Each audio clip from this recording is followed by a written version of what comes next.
Okay, take it away. Great. Welcome, everybody. Thank you very much for joining this GetFTR webinar. We're excited to have you. Some names that we have been in touch with, some familiar names, also maybe some new people that are less familiar with GetFTR. Welcome very much to all of you. My name is Hilke Koers. I'm the Chief Information Officer for STM Solutions and the Program Director for GetFTR. And we are at the moment in GetFTR, you are joining us at this webinar at an exciting time where on the one hand, we see continued growth on how GetFTR is being used, working with some of the additional use cases and the problems that GetFTR sets out to solve. We have some invited presentations that will talk about the value that GetFTR is delivering to them. And on the other hand, it's a time where we are introducing some new features that we have been developing, that we've been working hard on, that really extend the value proposition of GetFTR. And all of that we'll cover in this webinar today. Could you move to the next slide, Heather? So also delighted that we are joined by two speakers who will talk about their experiences as an integrator, or a party that has a service that integrates with GetFTR. Today we have Eva Weiner from APA and Jay Patel from Cactus, and they'll speak a little bit about their experiences so far. Before we get started, just two items of housekeeping. The first is that we will be recording the session and making it available through the GetFTR website. And the second point is we will do questions and Q&A at the end. So if you do have a question during the presentations, feel free to already put that in the chat or the Q&A feature. We are using Zoom webinar today, but we'll address them at the end of the presentations. Thank you all. And with that, let me hand it over to Heather Staines as our Outreach Chief for GetFTR. Heather, the floor is yours. Thanks so much, Hilke. It's wonderful to be here presenting today. Just a little quick overview in case some of the folks who are joining are not familiar or need a little bit of a refresher about GetFTR. GetFTR was developed and sponsored mainly by the organizations that you see depicted here on the right side of your screen to close that gap between discovery and research, to accelerate that, to improve access and ensure that researchers get to trusted research. I'm not going to read, everything, here on the slide, but some of the highlights of the GetFTR service are the signaling mechanism that's provided to researchers regardless of where they start their discovery journey, including subscription, open access, and free content, to smoothen the authentication process where they will not hit unexpected login, username, and password difficulties. And it's free, as the discovery services who are joining today are aware, free for integrators. And we now see, as the service has evolved, that publishers are integrators and reference lists are integrators. So it's just very exciting to see that all come along. So just a quick peek again behind the scenes. Our researcher starting her journey, putting in her search terms or her DOIs behind the scenes, the GetFTR API contacting the participating publishers for the DOIs that will populate her list. Those publishers providing response back about the entitlements for those individual articles, and her being able to go through and get to that. So this provides highly accurate responses that are completely automated, reducing the opportunity that there will be metadata mismatches. Real-time API-based interaction, so again, more speedy than something that requires a manual process. And very, very granular in that it's DOI-based, and to find OA articles within those hybrid journals. This is increasingly important over time. So a little bit on how it looks when it's working. This is a shot from the GetFTR discovery site. So you can see the little indicators here below the search results for vitamin D. The first article being an OU Press article, and the indicator with the View PDF button showing going through, then going back to the search list, regardless of where the participating publisher, who the participating publisher is, those indicators will be available and the researchers can utilize those results in a timely fashion. Just a couple of ways to depict how the user flow works. Again, a kind of peek behind the scenes. On the left-hand side, this is a discovery service showing both Elsevier and Wiley articles. In the first instance, the user selects that Elsevier journal. If they are not IP authenticated or signed in through their institution, they will be directed through their institutional login flow one time. Then they land on the PDF. But when they go back to their search results in the discovery flow, as long as they stay within the participating publisher ecosystem, they go through to their articles without the need to authenticate again. The GetFTR community continues to grow. On the right-hand side, you see both the presses and the integrators, discovery services that have set up GetFTR. We're covering 5 billion entitlement requests per year. You can see in the little bar chart on the left-hand side how that continues to grow nicely and handling more and more decisions per week. And a few examples of how indicators can be seen in the whole variety of tools that our integrators are using. The left-hand side shows the Semantic Scholar integration. Sorry, I'm moving some things out of the way on my screen. Oops. So the Semantic Scholar is an example of a website indication. So you can see there the access PDF via your institution button with a little graphic depicted. Sorry, things are like covering my screen. The second example is the Researcher app, which is optimized for a mobile display in this instance. And so the integration there just shows a little GetFTR indicator to the left of the title and embeds the link behind. The third example that you see there is an example of a browser extension integration. So the user, where there is a DOI displayed or where we can get an author title match, it will indicate the view PDF button there in the search results. And then over on the left-hand side, you can see a couple of indications about how the reference lists for publishers might display, both in the flexibility around the button selection or the hover state that can indicate what the status of the article is, whether it is a subscription or free, and the like. So lots of options there that should meet everyone's UI needs. And I will hand over momentarily to our first guest speaker, who's joining us today, Eva Weiner. She leads the strategic development of the American Psychological Association. I knew I was going to do that. So many APAs. PsychNet, the search platform built for discovery and delivery of social and behavioral science content. Her background spans psychology, product management, and UX design, making her the perfect presenter for us here today. And she brings to us more than 2 decades of experience in scholarly publishing and has successfully led agile teams at APA and implementing innovative search solutions to boost research content discovery as well as user engagement. And Eva's going to do a few slides, and then she's going to switch us over into a live demo. Take it away, Eva. Thank you, Heather, for the introduction. I'm going.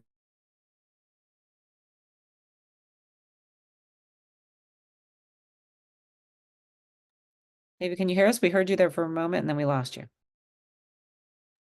Sorry, can you hear me now? You are back. Okay.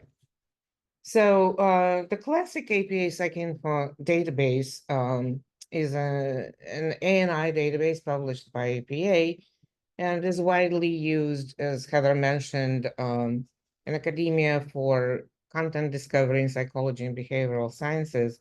It's very well known for its extensive coverage, comprehensive indexing, metadata, and citation tracking. You can track psychological theories and practices over several centuries, all the way back to 1600s, I believe. So current research includes publication. Next slide, please, Heather. Current research includes publications from 2,400 journals, books, chapters, and dissertations. There's several flavors of PsycInfo on different search platforms. but as with any ANI database, all of them have certain limitations when it comes to seamless access to full text, and sometimes require quite sophisticated queries to get to the latest research in a specific field. So to overcome these limitations, we introduced years ago a new platform complementary to the classic PsycInfo that is AI driven and features integrations with GetFTR and the suite of analytics tools that allow researchers to personalize content discovery and monitor the latest research trends in their areas with a pretty effortless way.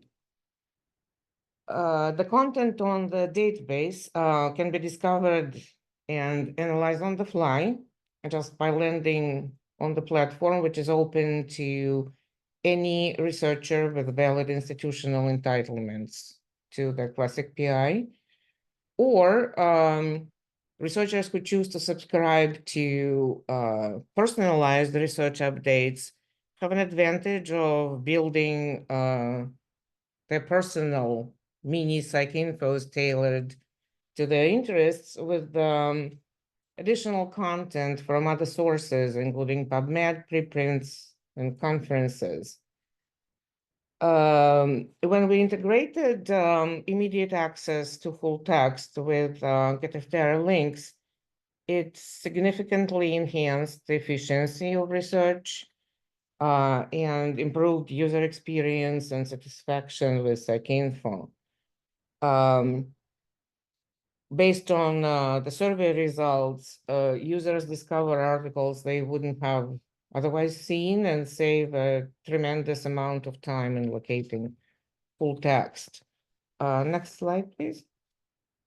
So we are using deferred authentication that Heather explained, where the institution provides authentication when the first article link is clicked on.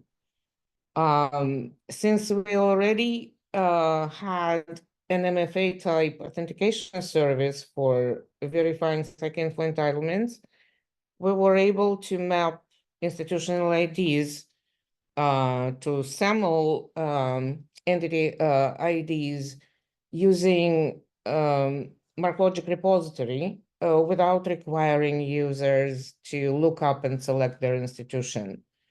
It took 3 developers about 2 months to implement various GetFTR scenarios, and we're sending about 250 to 175 calls to GetFTR per day to the entitlements API.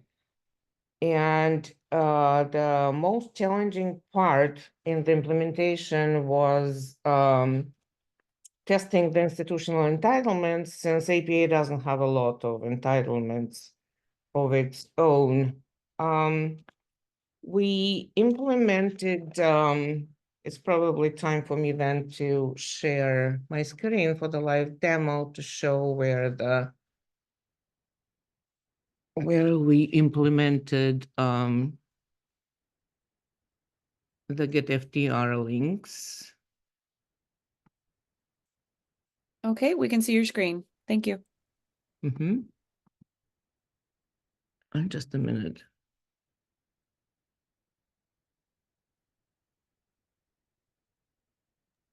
I think you want your first tab there at the top. Okay. So this is the card interface we use to display the research feeds. My own interests include neuroscience applications to robotics, and there's quite a lot of recent articles on that topic. You can see I have a lot of free access to permanently free open access content. but I also have access to full text provided by APA. So this link takes me seamlessly to the chapter I'm interested in, and you can see that access provided by my institution. There are also links on individual metadata records that work the same way, and we provide links on related content recommendations. There's also a mix of open access and paid content provided by the institution. This record happens to be from the Journal of Social Robotics, and I can land on this view that has additional layers of analysis. I can build different filters here by selecting most prolific authors, topics, track them over time, and explore the content of the journal by creating all these filters. So the links on the articles allow me to, again, seamlessly connect to the supported publishers and to the open access.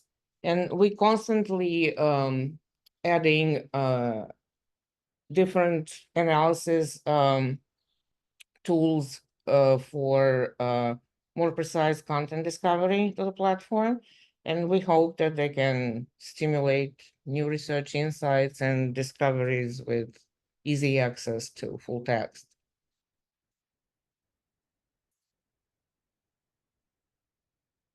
Thanks, Heather. That's all I had. Thank you. Let me stop sharing. Okay, back to my sharing here.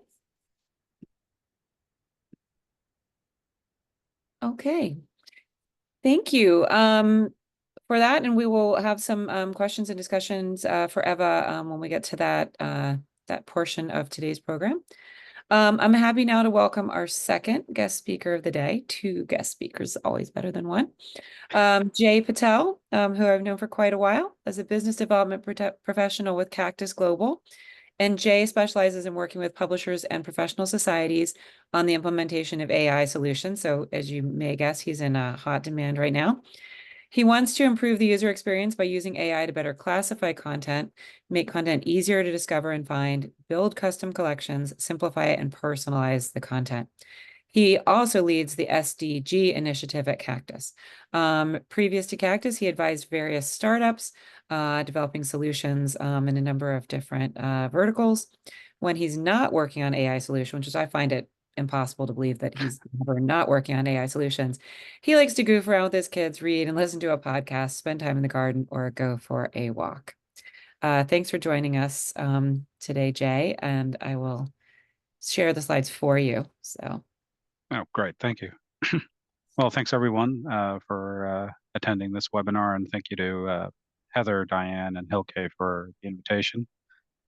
Really enjoyed what Eva had to present. It's really cool integration of GetFTR.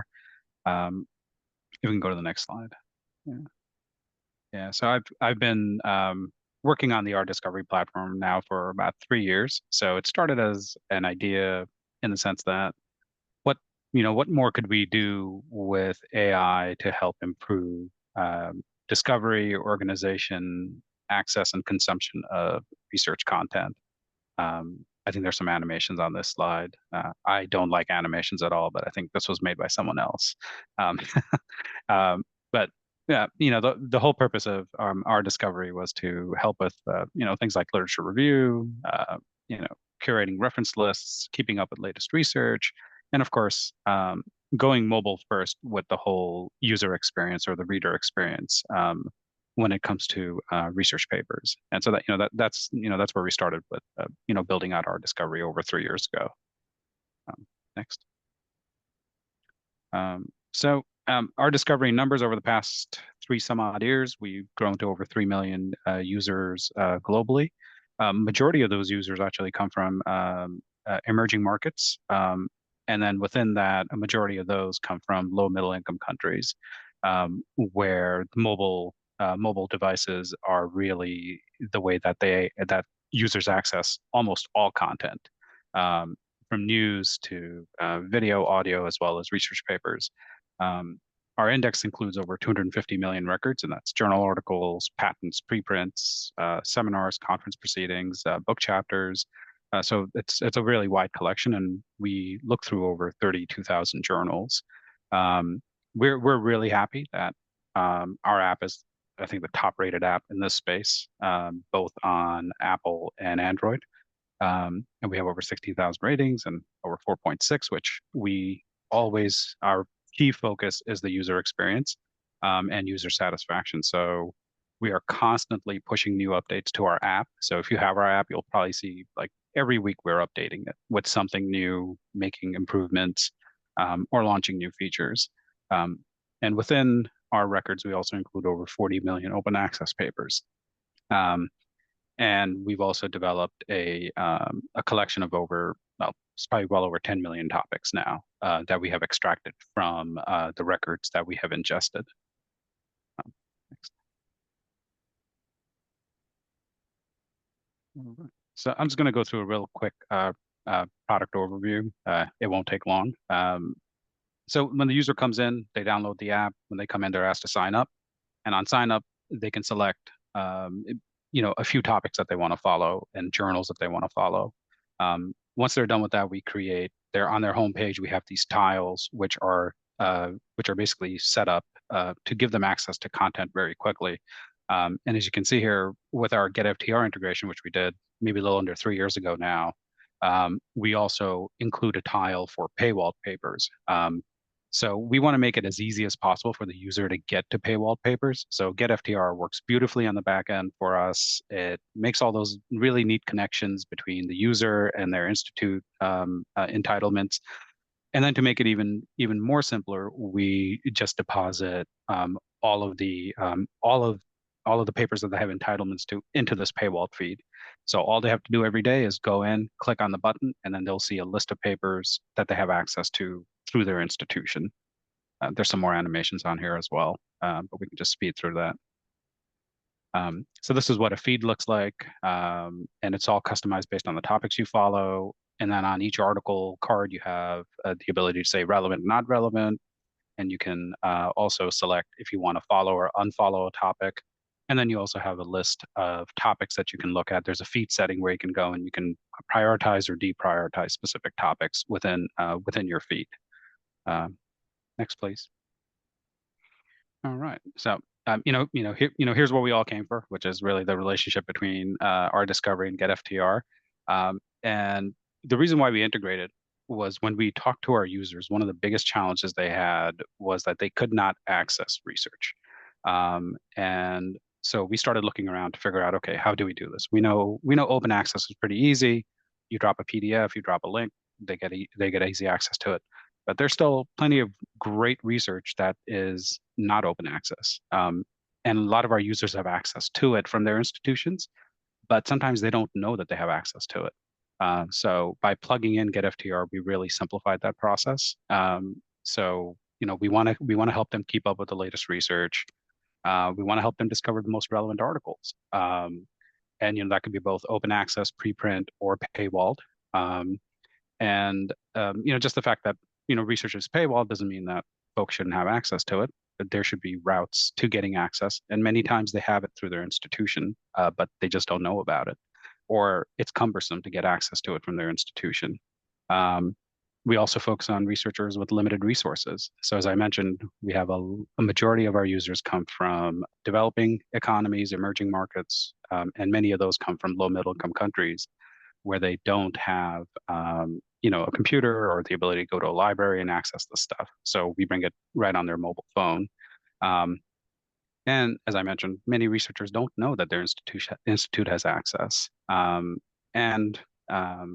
For better or worse, a lot of the library platforms also haven't kept pace with technology. So that creates yet another barrier for users. And that's really why we really wanted to integrate with GetFTR. Next, please. Right. Ooh, more animations. Great. So this is the way that we would the flow for the user when they come into the app. What we do is we do ask them to add their institution, so they can go and they can go to the Add Institution tab, and then they can search for their institution. Once they set up their institution, as I mentioned, we will start filling up their paywalled feed. So then all they have to do is go into the feed and engage with it on a daily basis. We also have an open access feed. We have a preprint feed. There's a lot of different feeds within the app that you can take advantage of. And the integration is actually quite simple because we provide the list of articles they have access to. They can click on it. They can click to the original site, and then they would verify themselves at the institution level. They don't verify themselves directly in the app itself. So we try to keep it as as quick and easy as possible for the user to get to the content that they need. Next, please. All right. And then this kind of shows what the selection process is. You search for it, you select your institution, and once you do that, you're pretty much ready to go. There, it's we try to keep it as light as possible. Next, please. All right. So what does the data say in regards to our integration of GetFTR? Well, we've been really satisfied in the sense that we get about a 30% conversion rate from when someone lands on the institute search page to actually adding their institution. One of the barriers that we found is not all institutions are within that search, within that search space. But I do know the team at GetFTR is doing a fantastic job of trying to bring in more institutions and add to that list, which we're happy for, because that's one of the main things that we hear back from users is, hey, I can't find my institution. And we've I think the relationship has been really good where we provide that feedback, and the GetFTR team has done a really good job of trying to add more institutions. What we have realized over the last several years is when a user does add their institution to the profile, we end up retaining them more than 3 times higher than if someone doesn't add their institution. So GetFTR is really a very sticky thing for users because it makes it so easy for them to get access to the content that they need. We've also found that users that have added their institution are 2 times as more engaged as users who haven't added their institution into their profiles and who may not have access through GetFTR. And of course, users have also told us that, hey, we can access all these subscription content much faster. Which just helps us improve the user experience, which is our key goal here with the app. And it also helps greatly increase full text views, by 20%. And we've also seen a lot of interest from researchers in both developed and emerging markets. So, we have a pretty good mix between the two. Next, please. All right. And then these are the, when it comes to the countries where we get most of these users from that do engage with GetFTR, it's the, within the advanced economies, I mean, the US, the UK, Japan, Sweden, South Korea. You can read them on the screen.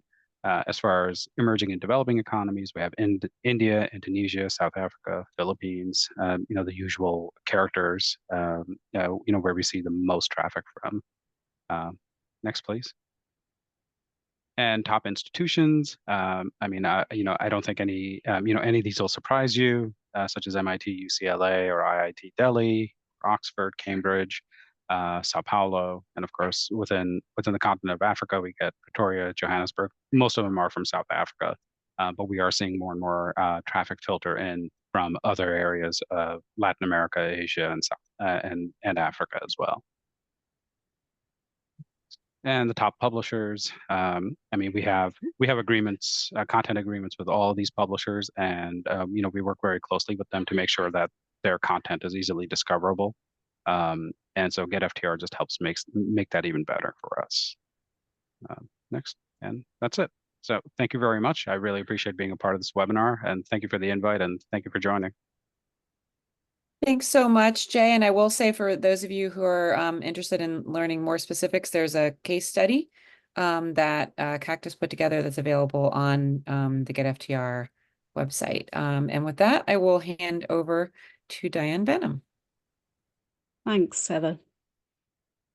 Okay.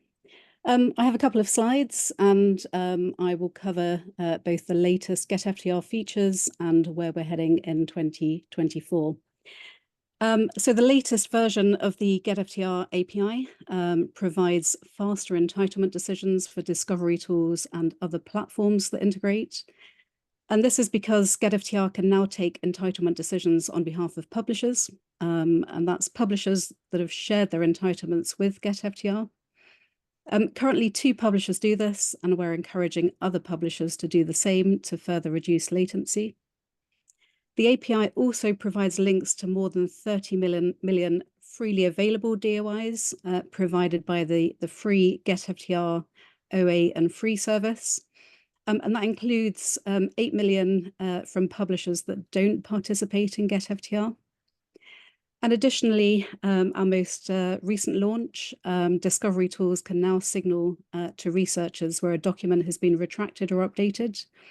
I have more on this on the next slide. But before we move to that slide, if we do have any, well, obviously we have discovery tools on the call today, but a reminder to those that already integrate that you should migrate to the latest API by the end of this month.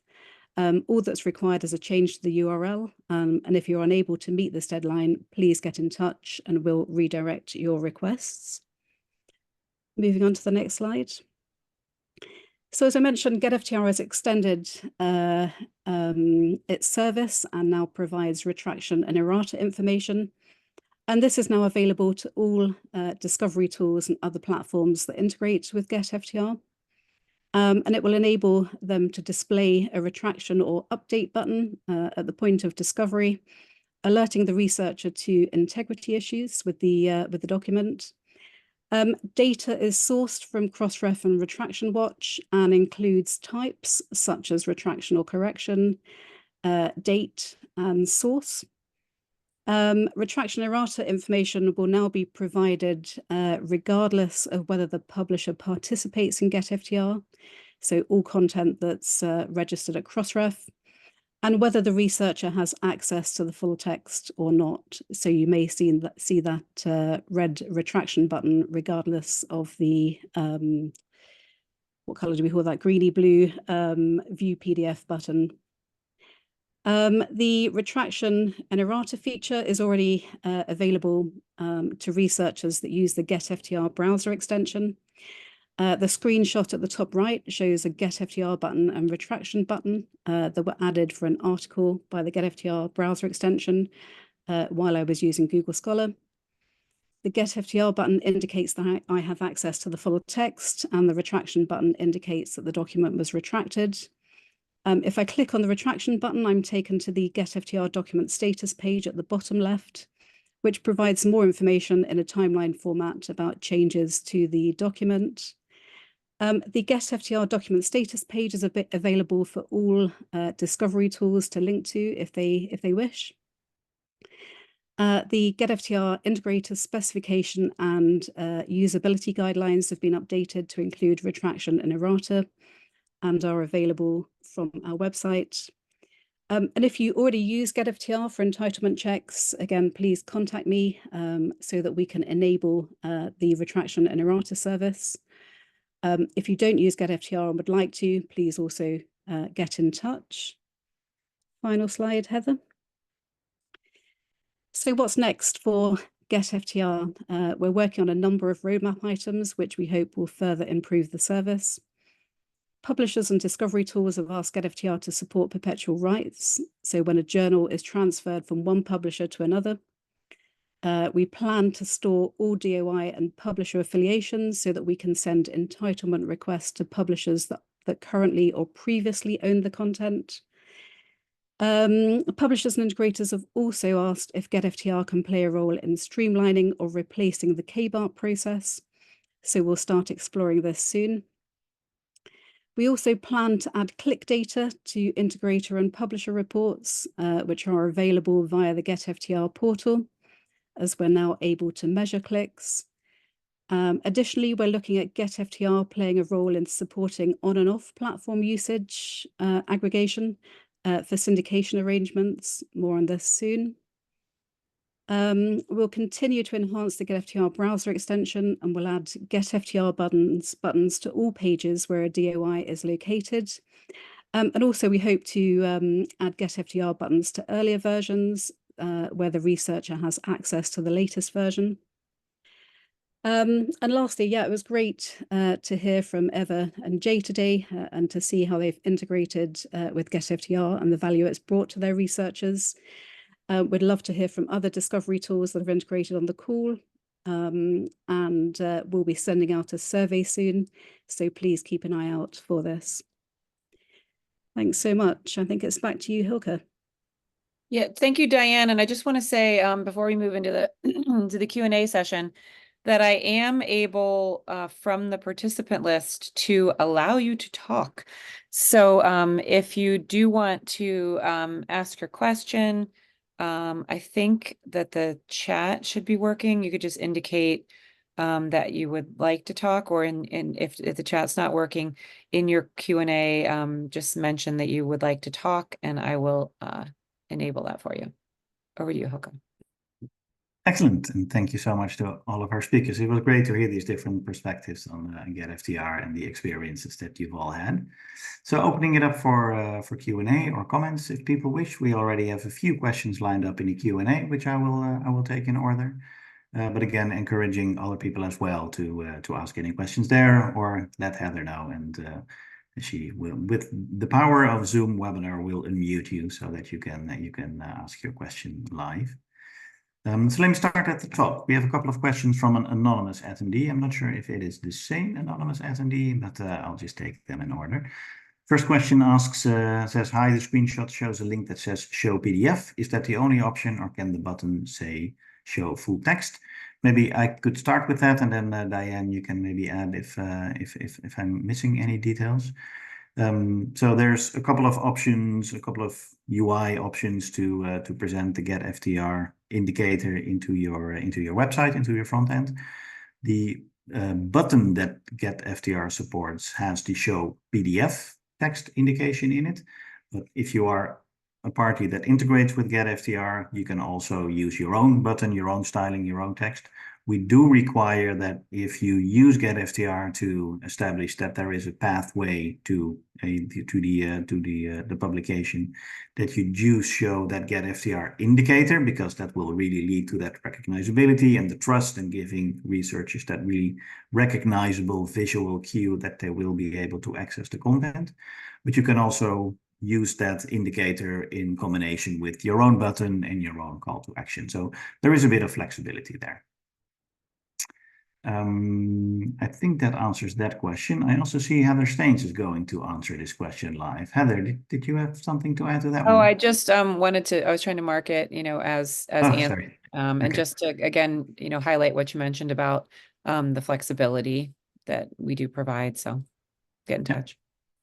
And in terms of where the GetFTR link actually points to, so most researchers, according to our user research, would prefer that to point straight into the PDF. We know that some publishers prefer to initially send the researcher to an HTML rendition of the article, so we also allow for that. But it does need to be the full text article just behind the click of a button to really minimize the number of steps that users will need to take to get to the article or to get to the content that they are looking for. Let me move to the next question. I see some more questions are coming in. Fantastic. So please keep them coming.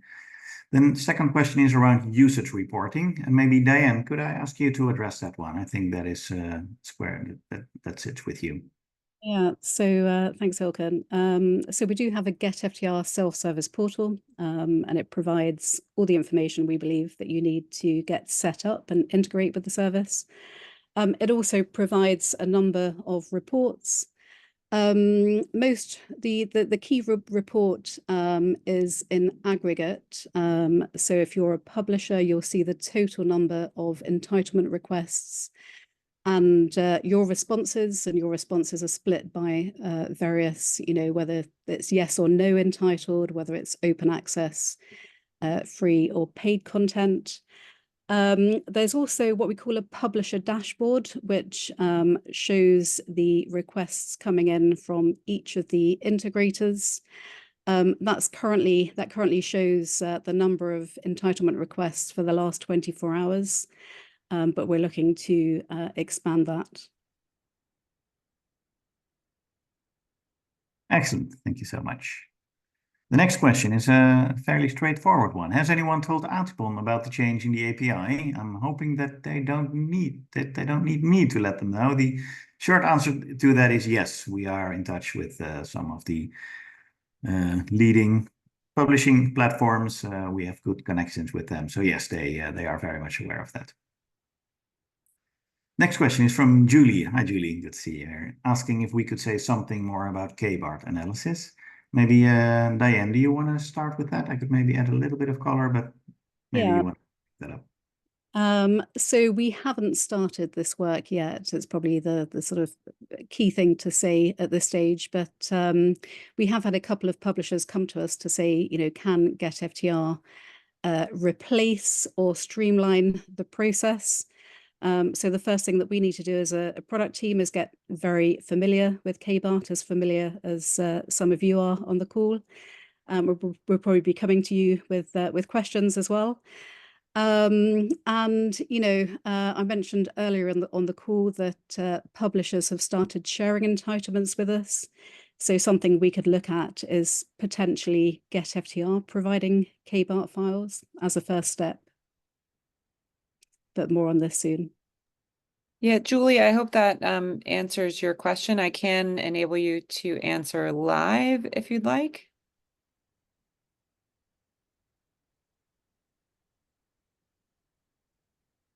I don't know if I was able to do that. Julie? Hi, can you hear me? Yes, we can hear you. Oh, okay. I'm glad that worked. Thank you. Thank you. Yeah, I think that's a very interesting feature. I just wonder if you have got in contact with anybody from the K-BART Standing Committee to talk about the any issues that may be involved. I think that's a good yes. I think we definitely should get in contact with that committee, Julie. That's a good idea.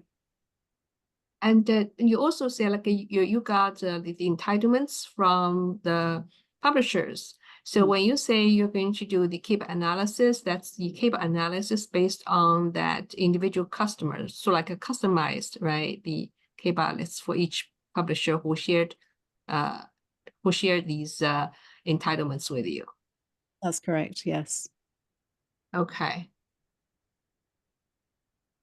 Okay.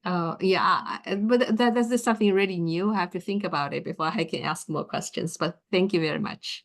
If you have further questions, Julie, please get in touch after the webinar. Sure. Thanks. Maybe to extend that invitation, if this resonates with other people, please do reach out. This is still very early days for us. We need to start the ideation on this idea, but really coming from the point that a couple of publishers that are participating in GetFTR have asked us to analyze if there is anything that GetFTR could do to help streamline or enhance some of those that existing infrastructure. So that's the point of departure. Let me move on to the next question. Jose Ashap asks, as a discovery tool, do I need to pay to integrate GetFTR in my tool? The answer to that is no. So our sustainability model is such that we ask publishers for a fee, and that's a tier-based structure depending on sort of the size of your publishing operation, but it is free for integrators for parties that wish to integrate with GetFTR. So if that raises your level of interest, please do reach out to us as well, and we'd love to talk further. Thank you for that. Another question from anonymous attendee: is there a presentation from a publisher side experience integrating with GetFTR, or may that be coming up soon? I think the answer is both. Yes, we've had similar webinars like the one today, but focusing a little bit more on the publishing experience in the past. For today, we felt it would be timely to focus on the integrator experience.